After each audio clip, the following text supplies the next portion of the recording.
গলার আওয়াজ দেখছেন? ক্ষমতায় যদি যায় এদেশে টিকতে পারবো? গলার আওয়াজ তো সত্য কথা বলি দেখে গলার আওয়াজটা বড়। আপনারা তো পকেটে চুরির টাকা আছে বলে গলার আওয়াজটা ঠান্ডা, কারণ মাথাটা ঠান্ডা। 16 বছর শেখ হাসিনার সাথে ছিলেন না, মাথাটা তো এইজন্য ঠান্ডা। মামলা করা উচিত, বিএনপি ক্ষমতা আসলে আপনার নামে মামলা করবে। শেখ হাসিনার যদি খুনি বলতে ওনাদেরকেও খুনি বলতে হবে। দেখছেন 5 আগস্টের পরে যত খুন করেছে এই দেশে 5 আগস্ট পরে ধরে ধরে নিয়ে কি খুন করছি? কারে না করছেন? 4বার জাতীয় পার্টির অফিসে গিয়ে মানুষ খুন করছেন। এখানে কে ভিতরে জলে মরছে? জাতীয় পার্টির অফিসে যখন হামলা হয়েছে আমরা যাই জাতীয় পার্টির অফিসে? একদম না। হাসনাত আব্দুল্লাহ তার ফেসবুকে দিয়ে বলেছে আসেন এখানে জাতীয় পার্টি করার জন্য। এনসিপি কিন্তু আপনাদের পক্ষে স্টেটমেন্টও দিয়েছে, যদিও আনুষ্ঠানিকভাবে না। বিএনপি বলেছে, বিএনপি মিথ্যাচার করতেছে এখানে। নাই কথা বলেন না, খামোকা মিথ্যাচার শব্দটা আপনি বললেন না। আপনারা এই দেশে যা করেছেন, খুন করতে বলতে হবে এখানে। বাংলাদেশের 53 বছর যে মবক্রেসি হয় নাই, মানে এটি এই মবক্রেসি 5 আগস্টের পরে মবক্রেসি গোষ্ঠী কিলায়, আমি মবক্রেসির উত্তর দিব। মবক্রেসির গোষ্ঠী কিলায় অবশ্যই উত্তর দিব। ওনাদের জন্য একদম রাস্তা বিএনপি ছাড়া এই দেশে ওনাদেরকে কেউ ঠিক করতে পারবে না। যেই বিচারপতিরা বুঝছেন, বিচারপতিরে কানে ধরে নামায় দিবে।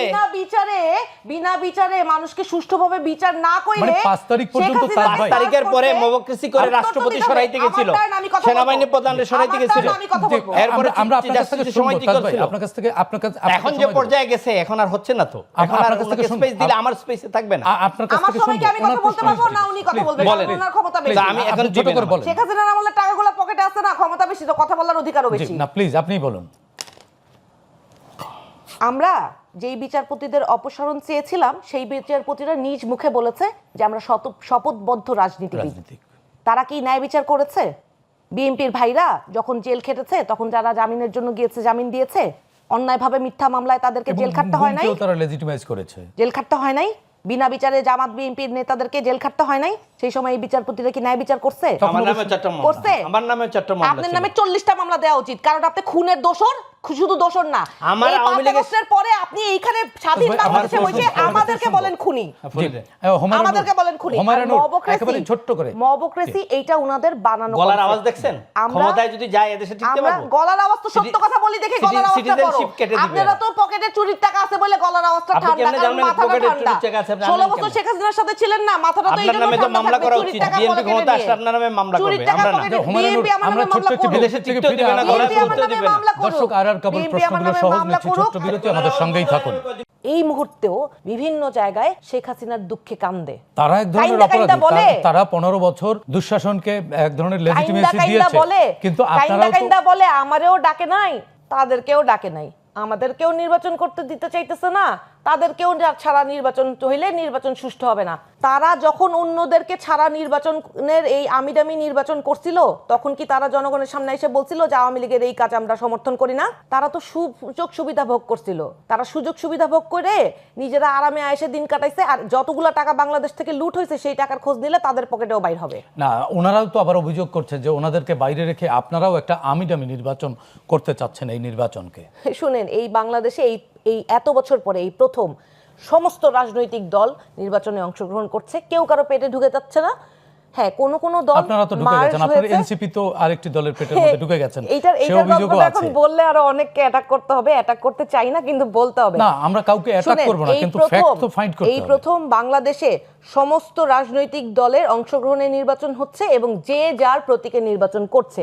কোন কোন রাজনৈতিক দল ছোট, তারা যখন জোট করেছে নির্বাচনী জোট, তখন যেহেতু তাদের প্রতীক এবং তাদের রাজনৈতিক অবস্থান নিয়ে তারা স্ট্রং বিলিভ হয়তো করতে পারে না বলে তারা একটা বড় রাজনৈতিক দলের প্রতীকে নির্বাচন করার জন্য তারা মার্জ হয়েছে। এইটাকে আমি ক্রিটিক্যালিও দেখতে পারি, আবার তাদের জন্য ভালো হয়েছে বলে খুশিও হতে পারি। রাজনীতির জন্য ভালো কিছু দেখেন, কিন্তু দল বিলুপ্ত করে এটা আমি তো বললাম তো, আমি তো গুড সাইন মনে করেন আপনি? না, আমি তাহলে রাজনীতি কই থাকলো? অবশ্যই আমি এইটাকে গুড সাইন মনে করি না যে একটা রাজনৈতিক দল তাদের নিজস্ব স্বকীয়তা, নিজস্ব রাজনীতি বাদ দিয়ে নিজের রাজনৈতিক ব্যানার গুটিয়ে পরিচয় গোপন করে। আমি এখন এখানে একজনের নাম স্পেসিফিক্যালি বলবো। হ্যাঁ, সবার জন্য আমার এত দুঃখ লাগে না। আমার ববি হাজ্জাজ ভাইয়ের জন্য আমার লিটারালি আমার ভীষণ ভীষণ দুঃখ লাগছে। ওনারও তো আপনাদের জন্য দুঃখ লাগে। হ্যাঁ, না না, আমাদের জন্য অনেকের দুঃখ লাগা উচিত, কারণ আমরা তো অভ্যুত্থানের অংশগ্রহণ করেছিলাম, নেতৃত্ব দিয়েছিলাম, আমাদের জন্য অনেক দুঃখ লাগা উচিত সবার। নাসিরউদ্দিন পাটোয়ারি বলেছেন মুনাফিকের দল জামাত, ইট ইজ অন রেকর্ড। বলেছেন জামাত এবং বিএনপি একটা লাউ আর একটা কদু, সেই জামাতের সাথে এখন অ্যালায়েন্স করে নির্বাচন করছেন। খারাপের ভালো চুজ করছি। না, করতে পারেন, এটা আপনাদের অধিকার, করেছেন যে দেশের মানুষ সিদ্ধান্ত নিবে, দেখবে এটা কোনটা করেছেন। মবক্রেসি যদি বাংলাদেশে পড়েন, জোর করে কোনো বিচারপতিকে তার স্থান থেকে অপসারণ করা কিন্তু 5 আগস্ট পরে এনসিপি করেছে। শপথবদ্ধ রাজনীতিবিদদের তাদের শপথের থেকে নামাই আপনার সময় কিন্তু আমি কথা বলি নাই। না না, অসুবিধা নেই, আপনার ভালো হয় আপনি আমার সময় কথা না বলেন, আপনি নোট রাখেন। আপনি বাংলাদেশের রাজনীতিতে এই যে কালচার শুরু করে গিয়েছেন মবক্রেসির, এটার জন্য কিন্তু এনসিপিকে একদিন প্রাইস পে করতে হবে এবং এদের নামের সাথে আপনার মানুষ জড়িয়ে দিবে যে মবক্রেসি পার্টি। আপনি মবক্রেসি করে আপনি ভালো করলেন না, আপনাকে আইন আছেন, আইনের কাছে চলে দিতে হবে না, আপনার গলায় জুতা পরাই দিয়ে আমরা পিটাইয়ে পুলিশের কাছে দিব। রাষ্ট্র যখন ব্যর্থ হয় ডেমোক্রেসি রক্ষা করতে, তাইলে আপনি মেনে নিলেন, এই রাষ্ট্র ব্যর্থ সরকার এবং বিগত রিজিমে তো ব্যর্থ হয়েছে রাষ্ট্র। তাহলে আপনি সরকার 8 তারিখের পরে আপনি সরকার তো বসেই দিয়েছেন। 8 তারিখের পরের কথা, 8 তারিখের পরে তো আপনি সরকার আপনারাই বসিয়ে দিয়েছেন। তার মানে 8 তারিখ পর্যন্ত যা হয়েছে সব সঠিক। তাহলে অভ্যুত্থান সরকার করে ফেলতেন। ওকে, আপনি সংবিধান বাদ দিয়ে একটা নতুন অভ্যুত্থানের সরকার করে ফেলতেন, তখন আপনাদের লেজিটিমেসি সব কিছু হয়ে যেত। আপনারা এই সংবিধানে রেখে ইউনূস সাহেব শপথ নিয়েছেন, উপদেষ্টারা শপথ নিয়েছেন, তারপরে আবার অর্ধেক আপনার হাইব্রিড অর্ধেক সংবিধান করে আপনারা মবক্রেসি করবেন, করে জোর করে নামাবেন, বিসির কানে ধরে উঠা বসা করাবেন।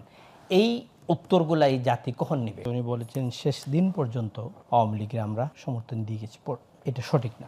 না, সেটি আমরাও জানি যে আপনারা শেষ দিন পর্যন্ত ছিলেন। সমর্থন দেয় নাই, উনি বলেছেন সমর্থন দিয়ে গিয়েছে। আচ্ছা আচ্ছা, এটা কি আপনি জানেন? আপনারা কি মিডিয়াতে কখনো বলেছেন যে আপনারা এটা অসমর্থন করছেন?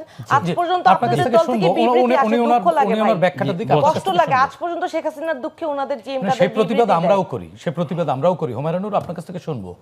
14 জুলাই যখন জামাতকে নিষিদ্ধ করা হলো রাজনৈতিক নির্দেশনায়, প্রজ্ঞাপন দিয়ে, ওইখানে কিন্তু 14 দল ছিল, আর আওয়ামী লীগ ছিল, জাতীয় পার্টি ওখানে ছিল না। জাতীয় পার্টি চেয়ারম্যান জিএম কাদের বলেছেন, আমরা কোনো রাজনৈতিক দলকে এক্সিকিউটিভ অর্ডারে নির্দেশনা দিয়ে বন্ধ করার পক্ষে নয়। বক্তব্য দিয়ে সৈয়দপুরে এয়ারপোর্টে নেমেও এই বক্তব্যটা দিয়েছেন। এই আন্দোলনের পক্ষে জিএম কাদের বক্তব্য অজস্র আছে, যে উনি বলেছেন না, ছাত্রদের ন্যায্য আন্দোলন সুন্দর করে বসে কথা বলে এটা সমাধান করার প্রয়োজন। এইটাদের পক্ষে আমাদের সমর্থন যে না, তার প্রমাণ হলো আমাদের ছাত্র সমাজের যে সভাপতি ছিল মামুন, যে ছেলেটা আজকে জামাতে যোগদান করে জামাতে চলে গেছে, জামাতিরা ওনারা নিছে, বক্তব্য দিছে কালকে, আপনি রংপুরে দেখেছেন যে ছেলেটা মামুন, এটা কি আমাদের ছাত্র সমাজ সভাপতি ছিল।